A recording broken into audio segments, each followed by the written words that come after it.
Now to that breaking news here at noon. We are following the search for two boys, one of whom is from Cincinnati, who disappeared last night in the Red River Gorge, which is in eastern Kentucky. This right here is a picture of those boys. They are cousins, 5-year-old Michael Esposito of Batavia and 7-year-old Adrian Ross of Indiana. This picture taken just before they disappeared. Now here's a look at the area that crews are searching for them right now.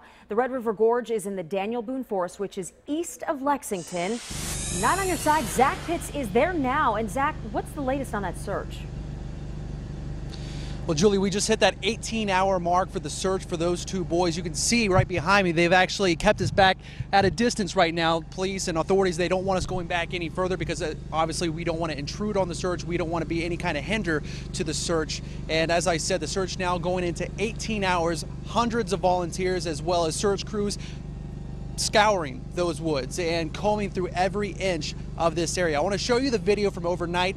Once again, the crews out there in full force looking for those two boys. Now, I'm told that this all started as some sort of family reunion camping trip. So basically, all the guys, the boys, they came up here yesterday, and all the women and the girls, they were going to come up today. Once again, this was a family camping trip. Well, somewhere along the lines, the boys, they're all playing somewhere. Dad, he was setting up the tent.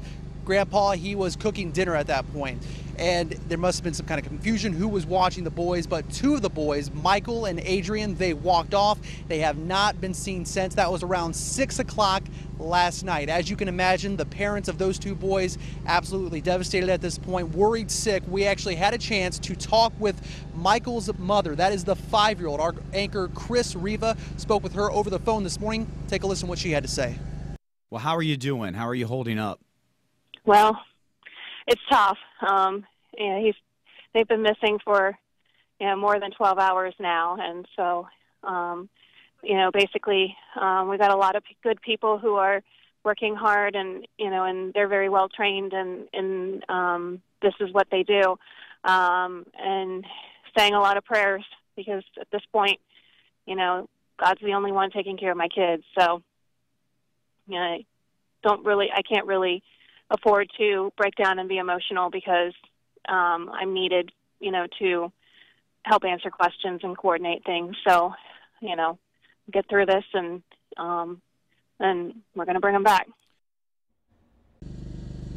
And once again, that was the 5-year-old's mother, Michael, the 5-year-old's mother. And I can tell you that search crews, they were using bloodhounds, also using helicopters with infrared technology to track down those boys. You can see right behind me the woods, very thick terrain, very dangerous terrain, I should say. So I want to bring in Trooper Joe Veneman. He is with the Kentucky State Police. We'll let you come on this way so this car can pass on through.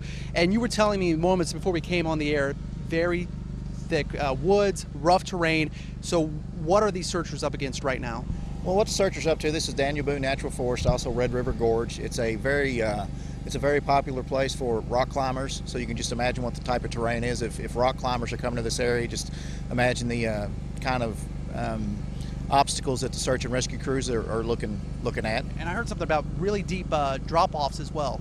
Yes, there are several cliffs within the area. From my understanding, there's one that's fairly close to this camping area alone. At the drop-off is approximately 150 feet. And also, when you and I were talking earlier, you were talking a little bit about the search tactic, how they're doing it. They're using some sort of grid system to cover as much ground as possible. Can you talk a little bit about that for me? Yes, what a grid search is, it's basically to where they set up an area that they're going to be searching, and they set up just particular areas, grids, for just different search and rescue teams to go to look specifically to look in just that area alone, so that way they're covering more ground. Okay, Trooper, before I let you go real quick, as a father, as somebody with the Kentucky State Police, you guys are going to expend every resource that you can until you find these little boys? That's correct. We're going to be out here as long as we can, and hopefully we will come back with a positive ending to the story. Trooper Joe Veneman with the Kentucky State Police. Of course, not on your side. We're going to be following this very closely. We have another crew on the way here right now to continue following this story, and the search will continue. Of course, we'll bring you the very latest, both on air and online at WCPO.com. Julie, back to you. All right, let's hope they find him, Zach. Thank you. And my colleague Tanya O'Rourke is in Chopper 9 now, the only local helicopter bringing you breaking news first. She is headed to the Red River Gorge, and we will monitor that search. We'll be checking in with both Tanya and Zach throughout the newscast as well. So stick